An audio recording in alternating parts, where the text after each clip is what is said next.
e eles lhe traziam os vasos, e ela os enchia. Sucedeu que, cheio que foram os vasos, disse a seu filho: traze-me ainda um vaso. Porém ele disse: não há mais vaso nenhum. Então o azeite parou. Então veio ela e fez saber ao homem de Deus, e disse ele: vai, vende o azeite, paga a tua dívida, e tu e os teus filhos vivei do resto. Amém. Amém. Ore assim, diga: Senhor, eu estarei atento à tua palavra, mesmo que eu já conheça o texto. Eu sei que o Senhor tem uma palavra para liberar sobre a minha vida nesta noite. Amém. Nós vemos uma história interessante e um agir de Deus de uma forma especial na vida de uma mulher em seu pior momento.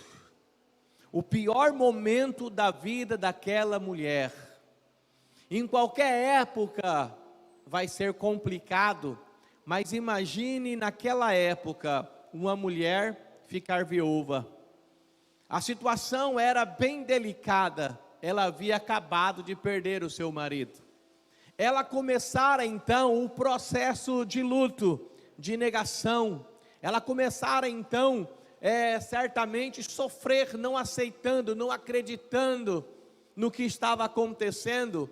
Mas ela teve o seu processo de luto inicial interrompido, porque a vida não deu a ela a oportunidade de ter um momento de luto. O luto, ele é importante e necessário na vida das pessoas, e todo mundo tem que passar pelo processo de luto quando perde alguém ou algo importante, porque quando falamos em luto, a pessoa pensa apenas em morte de um ente querido, mas o luto é quando você perde algo importante e entra num processo, e esse processo é natural e é normal. Quem não passa pelo luto, vive em luto. E aquela mulher não teve tempo de passar pelo processo, porque os problemas chegaram muito rápido. Quando ela pensava na perda do seu marido, quando ela olhava para trás e via que tinha perdido o seu marido, o seu companheiro, ela olha para o presente e ela vê que ela estava sozinha com 2 filhos e não tinha basicamente nada para sustentá-los, para seguir a sua vida. E ela olha para o futuro e não havia nenhuma perspectiva de melhora. O que poderia fazer? Uma mulher viúva, sem nada para dar prosseguimento, e apenas 2 filhos para ela cuidar, e 2 filhos para cuidar dela. Pelo menos ela tinha os 2 filhos. E não era uma mulher qualquer, ela era a esposa de um homem que era discípulo de Eliseu. Ou seja, o servo dela, ou melhor, o marido dela, era servo de Eliseu, era um discípulo, era um pastor auxiliar, ou seja, era uma família, comparado hoje, envolvido no processo da igreja, estavam trabalhando na obra. Mas a situação e o problema, ele vem para todo mundo, em qualquer momento, em qualquer circunstância. E aquela mulher estava vivendo o seu pior momento da história. E se não bastasse tudo isso, os credores, homens para quem o seu marido tinha compromissos, mas após a sua morte se tornaram dívida, porque compromisso é aquilo que você tem para pagar, está no planejamento e você vai pagar. Dívida é aquilo que passa além daquilo que você pode pagar, você não tem como pagar. O marido tinha compromissos, agora ele morre, não tem mais renda na casa, e a mulher certamente passa a ter a dívida herdada do marido. Já é outro problema sério que interrompe o seu luto. E maior ainda, não apenas a dívida, os credores vieram cobrar, mas ela não tinha como pagar. Então eles levariam os seus 2 filhos como servos, como trabalhadores, como escravos, para que eles trabalhassem para pagar a dívida do pai. E como essa mulher ia ficar? Ela tinha que tomar uma posição, e ela logo tomou uma posição no momento mais complicado da vida dela, no momento mais difícil da vida dela, no momento em que ela achava que não haveria saída. Deus fez um grande milagre na vida dela. Ela teve a maior experiência com Deus. É interessante que quando a gente chega no nosso limite, começa o de Deus. Ela não tinha mais o que fazer, então ela só tinha uma coisa: se posicionar em Deus para viver a bênção. E nós já lemos o texto e você viu o que aconteceu com ela. Eu vou apenas passar novamente para ir lembrando você, que talvez não é tão familiarizado assim com o texto. Mas o que fez com que aquela mulher vivesse o milagre? A primeira coisa é que ela foi buscar no servo de Deus, ela foi no profeta, ela foi para a igreja, ela foi falar com o pastor dela, e ela simplesmente, ao chegar, diz a Bíblia, que ela foi, versículo de número 1, e a mulher das mulheres do filho do profeta chamou Eliseu, dizendo: meu marido, teu servo, morreu, e tu sabes que o teu servo temia o Senhor. Veio os credores a levar os meus 2 filhos como escravos. Ela foi buscar em Deus, porque a voz do profeta era a voz de Deus para a vida dela, e ela conseguiu identificar, em meio à luta, em meio à batalha, em meio à crise, ela conseguiu identificar, em meio a muitas vozes, a voz de Deus. Porque quando a gente passa por uma dificuldade, a gente ouve muitas vozes. Quanto maior a luta, maiores são as vozes que chegam até a nós, e essas vozes sempre trazem morte ou falta de perspectiva. Quanto maior o problema, maior as vozes de morte. O que é morte, pastor? O que é voz de morte? É tudo aquilo que traz na sua mente, ou por outras pessoas no teu ouvido. Não tem jeito, é assim mesmo, está tudo perdido, está tudo acabado. Vozes de morte e vozes de acusação. Certamente o seu marido não era servo de Deus, certamente ele estava em pecado, certamente você deve estar em pecado, porque tanto sofrimento assim deve ser consequência de pecado. Na hora da luta, na hora da dor, na hora da crise, o que mais existe é profeta de coisa ruim. E o que tem de profeta de coisa ruim por aí, falando em nome de Deus, sem Deus ter falado nada, não está escrito. Mas aquela mulher procurou ouvir a voz de Deus, e a partir daí, ela começou a ter uma mudança, ela começou a iniciar o processo de milagre. Ouvindo a voz de Deus, ela começou a se habilitar para viver uma grande virada, para ser abençoada por Deus. Então, meu irmão, eu não sei como você está. Talvez em algumas áreas da vida a situação esteja tão difícil, e as vozes de morte têm chegado, as vozes de acusação têm chegado, as vozes que não são de Deus, e você às vezes fica sem saber, e tem dado ouvido às vezes algumas vozes que estão te puxando para baixo, que estão desanimando você. Se a voz desanima você, se a voz tira a sua energia, se a voz te puxa para baixo, não é a voz de Deus, é a voz de morte. Porque a voz de Deus sempre levanta você, mesmo em meio à tempestade, mesmo em meio à luta e à batalha mais ferrenha, você ouve a voz de Deus que te traz paz e tranquilidade em meio à tempestade. Paz não é você ter tudo resolvido, mas é você ter tranquilidade em meio à tempestade, sabendo que Deus está no controle de todas as coisas. É você ouvir a voz de Deus, acreditar nela e ter fé. Fé é saber que Deus está fazendo, fé é saber que Deus vai fazer, fé é saber que nem sempre vai ser do jeito que eu quero, mas Deus está no controle. Aquela mulher ouve vozes, mas ela dá ouvido à voz de Deus, a voz que dizia para que ela se conformasse, que não tinha jeito. Ela fechou os seus ouvidos e foi direto no profeta. A Bíblia diz, em 2 Crônicas 20, a parte B do versículo: crede no Senhor teu Deus, e estareis seguros, e crede nos seus profetas, e prosperarei.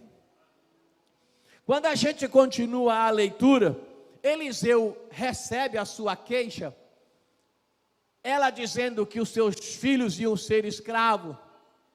Ela colocou algo interessante. Ela chega para Eliseu e fala assim: meu marido era teu servo, então eu vim aqui buscar ajuda. É interessante, né? Às vezes uns detalhes pequenos, quando a gente está perdido, está numa situação complicada, existe duas coisas: sua vida comparada a um barco com Jesus e um barco sem Jesus. O barco sem Jesus balança forte, o barco com Jesus também balança forte. O barco que não tem Jesus, as pessoas chegam à beira da morte, e o barco com Jesus também chega à beira da morte. Os discípulos acordaram Jesus que estava dormindo: mestre, acorda, porque nós vamos morrer, todo mundo aqui vai morrer.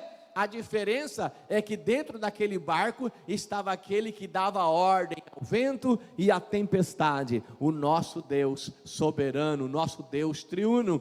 Resumindo, você tem que ter Jesus do seu lado. Resumindo mais ainda, você tem que ser fiel, porque quando você é fiel, você tem coragem para levantar a cabeça, se embasar na fidelidade que você tem e fazer a oração. Senhor, eu sou o teu servo. Será que você pode orar assim? Senhor, eu sou o teu servo, estou passando por essa situação. Senhor, eu sou um dizimista na tua casa, estou passando por isso. Senhor, eu sou um ofertante na tua casa, olha o que está acontecendo. Será que você pode fazer essa oração? Aquela mulher podia. Ela falou: o meu marido morreu, ele te servia, ele era teu servo, ele era fiel à obra, ele estava na igreja, então eu vim buscar a ajuda e a direção aqui.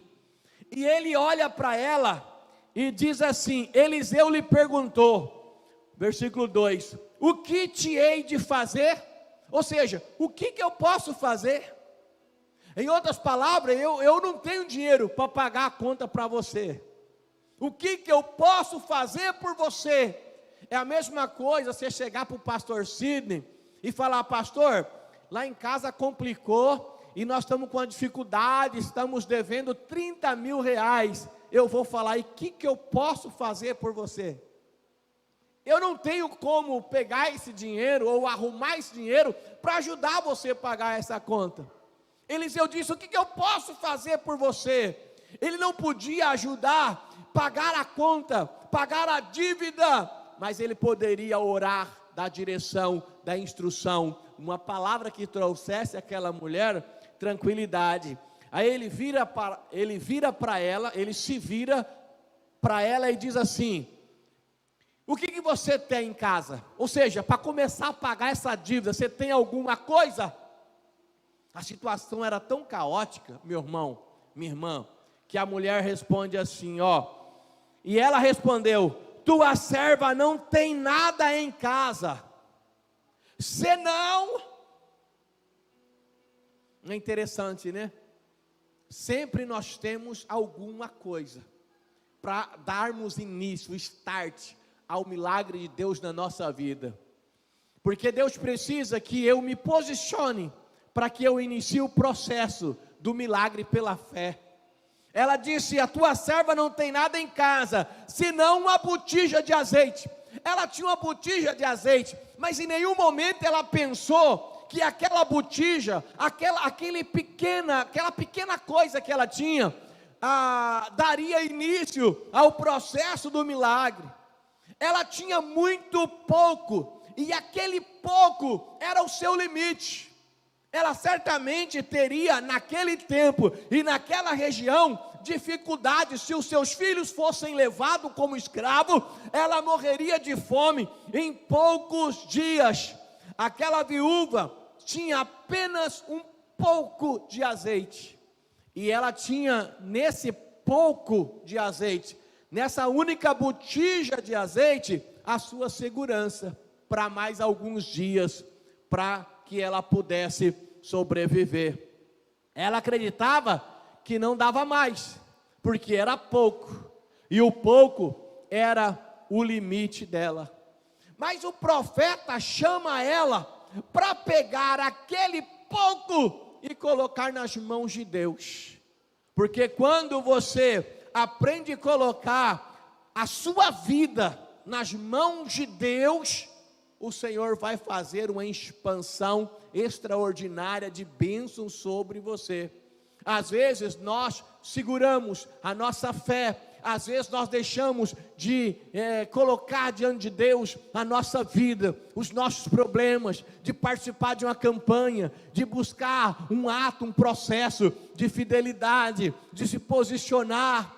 As pessoas, quando estão com problemas, dificuldades, elas tendem a querer ficar em casa, estou desanimado, porque ela tem pouco, e o pouco na mão dela é o limite. Mas quando ela coloca nas mãos de Deus, mesmo que seja uma pequena porção, a maldição é quebrada, a maldição da limitação, porque quando você está em Deus, esse pouco se torna muito.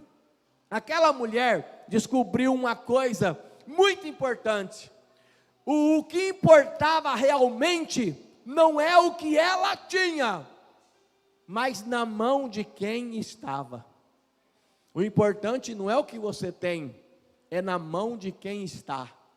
Na mão de quem está a sua família, na mão de quem está a sua vida num todo, em qualquer área, na mão de quem está. Tem gente que coloca nas suas próprias mãos, e para esse a Bíblia diz: maldito é o homem que confia em seus próprios braços, em sua própria mão. Maldito o homem que confia em si mesmo, maldito o homem que confia no homem.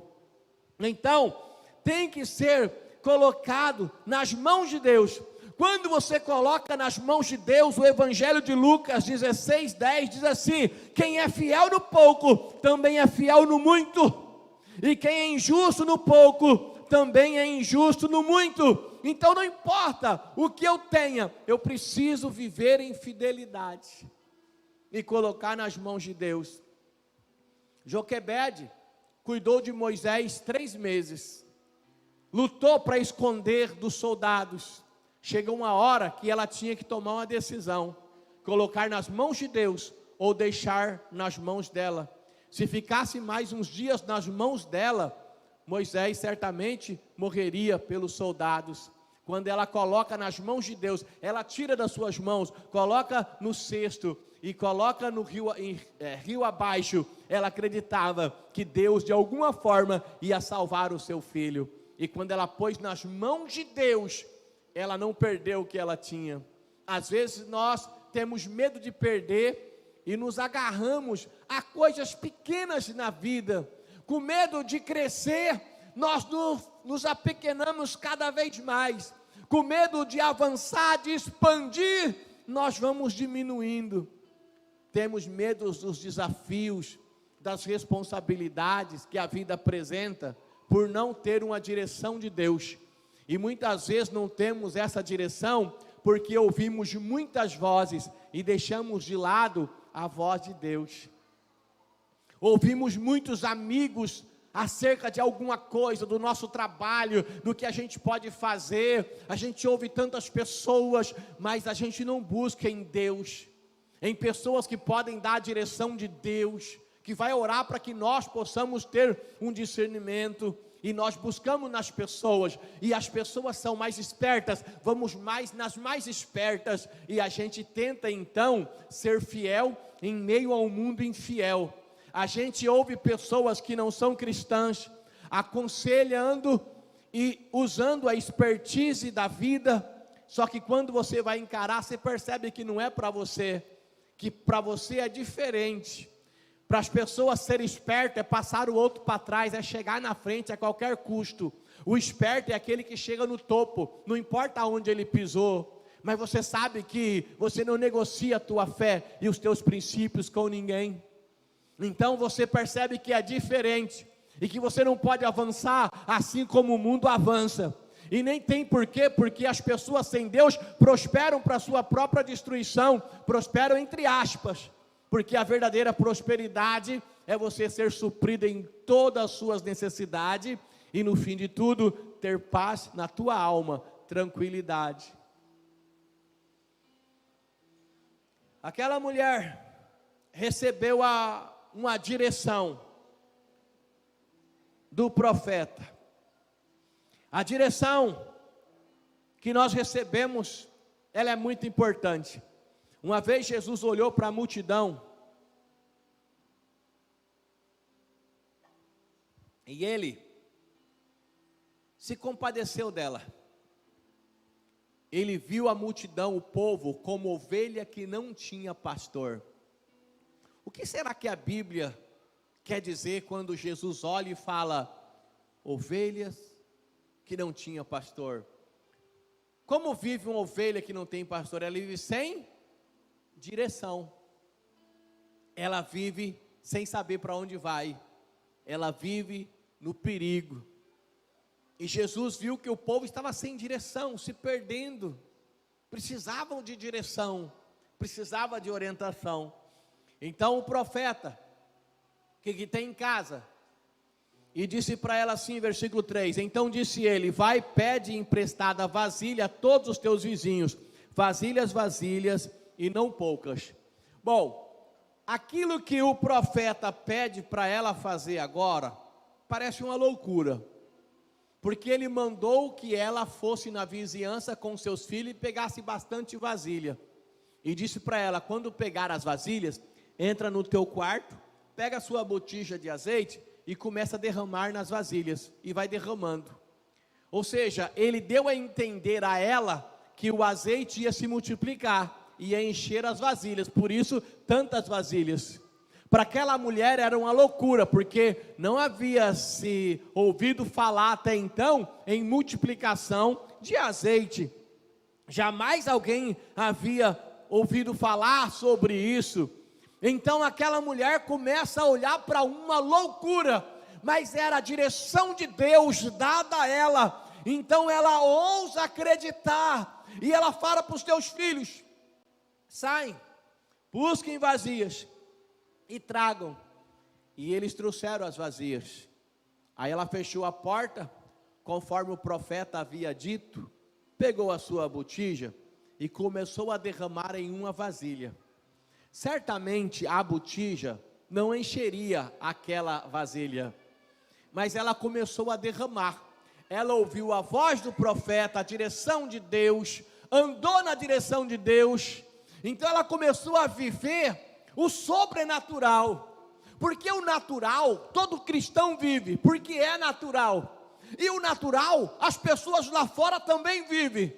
As pessoas lá fora, vamos falar assim, de uma prosperidade financeira, as pessoas prosperam porque se esforçam, estudam, lutam, trabalham, se agarram a alguns princípios, e elas também prosperam, dentro do natural, mas o mover sobrenatural, é só para aqueles que realmente nasceram de novo.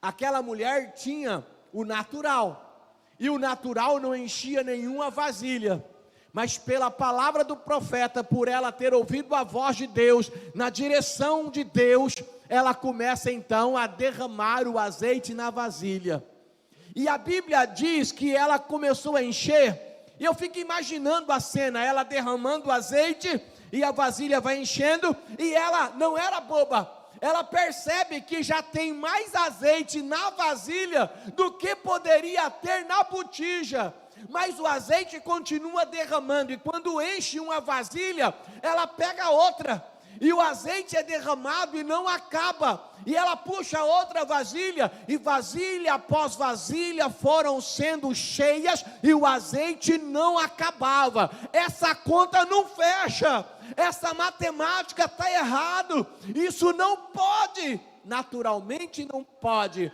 mas o poder de Deus havia se manifestado na vida daquela mulher, porque Deus não desampararia a tua serva, esposa de um servo dele, que trabalhava e vivia em fidelidade. Então ela, pelos seus passos de fé, contemplou o milagre. O azeite foi sendo derramado, até que chegou a última vasilha.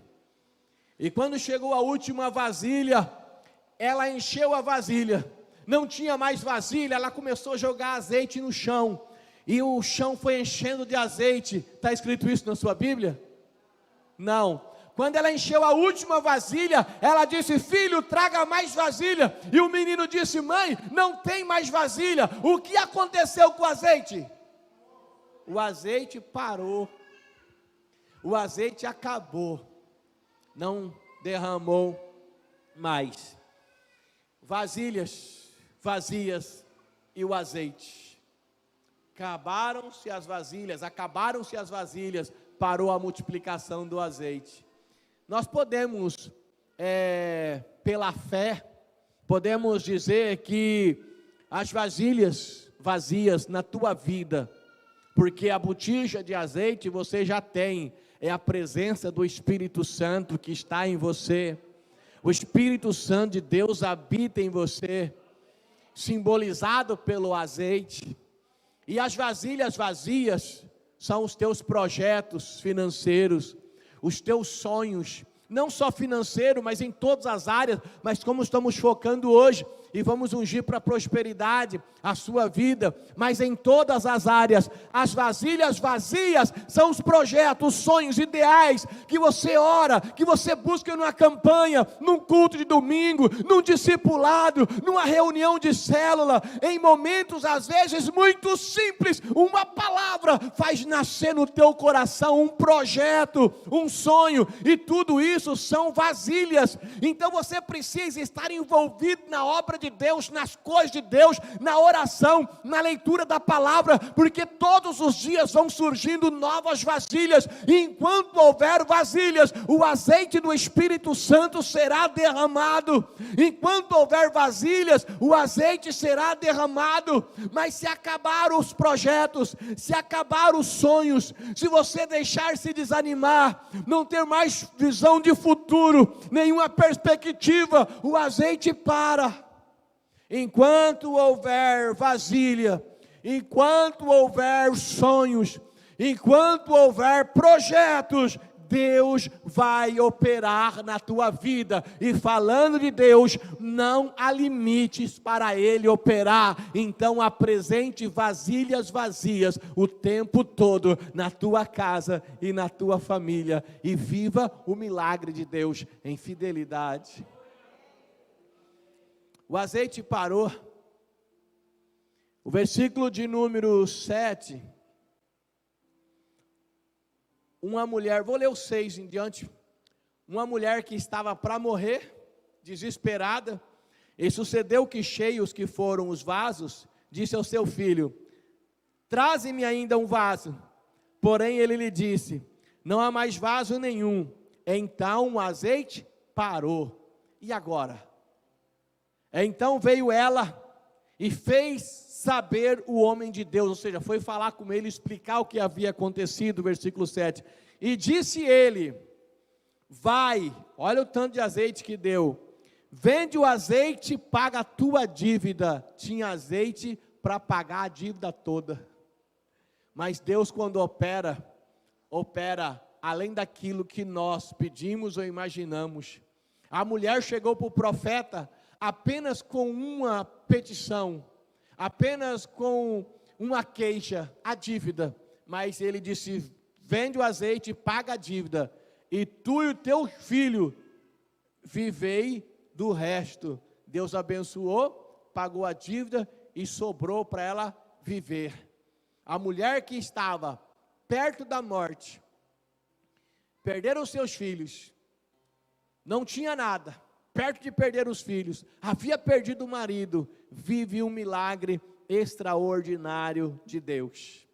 Esse Deus que operou na vida daquela mulher, há tantos anos atrás, antes da vinda de Jesus, é o mesmo Deus que acompanhou Jesus em todo o seu ministério. É o mesmo Deus que manifestou no dia do Pentecoste, que acompanhou os discípulos. É o mesmo Deus que eu tenho conhecido desde quando eu me entendo por gente. É o mesmo Deus que se apresentou a você o dia que você abriu o coração e Ele entrou. E é o mesmo Deus que tem acompanhado você desde então. O Deus que multiplicou o azeite daquela viúva é o mesmo Deus que habita no teu coração, que está na tua casa, que abençoe a tua família, que abençoa a tua família e que está presente aqui nesta noite. O Deus que opera milagres, o Deus que faz o impossível acontecer, o Deus que chama à existência as coisas que não são, como se já fossem, como diz a Epístola aos Romanos, está presente aqui neste lugar. Então eu preciso crer e confiar e acreditar nesse Deus, porque esse Deus é o mesmo Deus. Vou ler 2 versículos para encerrar, de Filipenses 4:19, e o meu Deus, segundo a sua riqueza em glória, há de suprir em Cristo Jesus cada uma das vossas necessidades. Isaías 64:4, porque desde a antiguidade não se ouviu, nem com o ouvido se percebeu, nem com os olhos se viu, um Deus além de ti, que trabalha para aquele que nele espera. Se você espera em Deus, se você confia em Deus, você não está esperando errado. Você não está esperando em vão. Se você está esperando em Deus, Ele está trabalhando a teu favor, porque o teu Deus trabalha para aqueles que nele esperam. Vamos aplaudir bem forte o Senhor e glorificar o seu nome. Aleluia. A Ele toda a honra e a Ele toda a glória. Aleluia.